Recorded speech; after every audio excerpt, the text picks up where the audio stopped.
Hi there folks, welcome back to Rich Reviews. So the latest, another film that didn't get wireless in theaters, didn't make much money or found its way on to the internet. The latest of these, and it's making the rounds because hey look, it's Thanksgiving, and we obviously need a Thanksgiving horror film out there. And this is called Black Friday, and quite frankly, I could spend 1 minute doing this review. But alas, I'm not going to do 1 minute, or I could do more than 1 minute, depending on how much I feel about this particular film.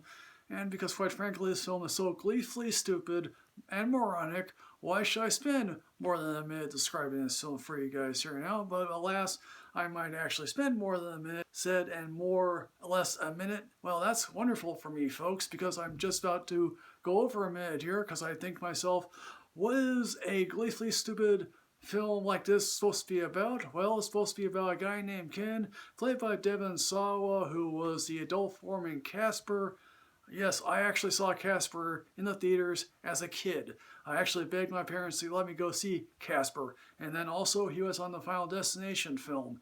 And he'd been in a whole bunch of other stuff that I've probably never seen. Been on a whole bunch of TV shows that I've never seen myself, nor probably do I want to see them in the near future. And he plays a guy named Ken because Ken is such a generic name. And because, let's face it, he has to work on Thanksgiving. The guy's divorced. He has 2 kids.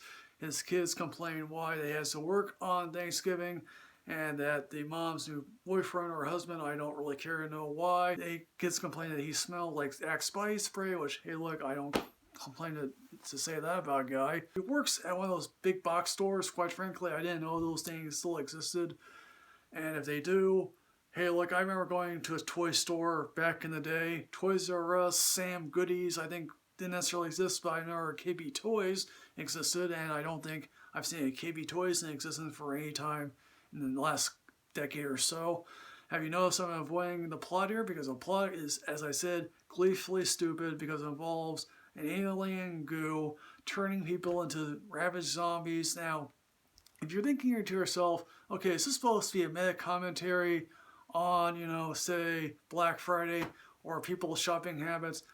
Really, I could care less if it did, because quite frankly, there is no particular commentary here that if it worked would be enjoyable to watch or listen to, or have these characters spout lines of dialogues that I would actually find interesting. So this one kid who's just started working there, and Ken sort of takes a liking to him, even though he now fully believes that, oh yeah, this is me so many years ago. And also, there are 2 other people sort of dragged into this mess. One here is played by Bruce Campbell. Yes, the legendary Bruce Campbell. At least he gets a mustache.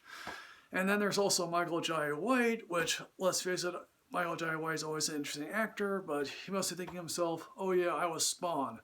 And too bad Spawn didn't become a franchise, although I think Todd McFarlane has been trying to make that into a reality again for many, many years. All these 2 can really do is just say their lines. There's also a relatively attractive girl played by the woman who was in Pan's Labyrinth, who basically is like, I was in a Guillermo del Toro film, now I'm in this.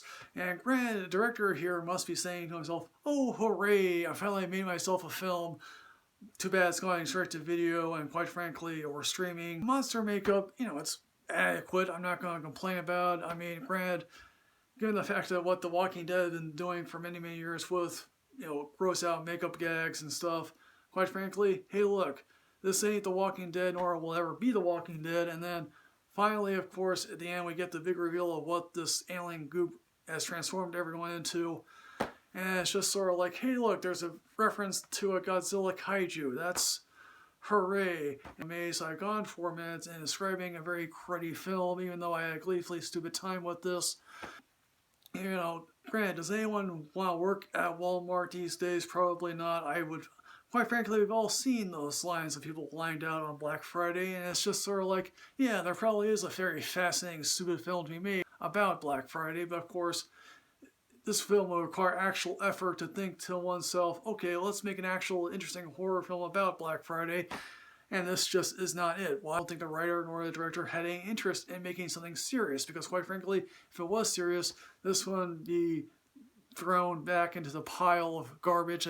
Again, I've gone over 5 minutes. I can't believe I've gone over 5 minutes explaining a film that could easily have been done in about a minute here, folks. And obviously these people have to work together to get out of this big box mart, because quite frankly, hey look, who would want to work with these people? I don't really know. Again, I've gone over about 5.5 minutes, and I'm closing in on 6. Trust me, folks, I don't know why I'm reviewing this film for you guys, other than I think I can get views for it. Trust me, folks, I'm not interested in what I have to say at all about what I'm talking about. So in the end, folks, Black Friday, amazingly enough, given the fact that I would not want to put this in the worst of the year, I'm amazingly enough going to give this a Netflix ranking, because quite frankly, if you feel to yourself, what is something gleefully stupid that I can watch and not think twice about and have the leftovers to say, this is this film. So folks, like, comment, subscribe, and enrich yourself with knowledge. I'll see you next time, folks. Michael Richard, RGC2 on Twitter. I'll see you next time. Yes, hooray.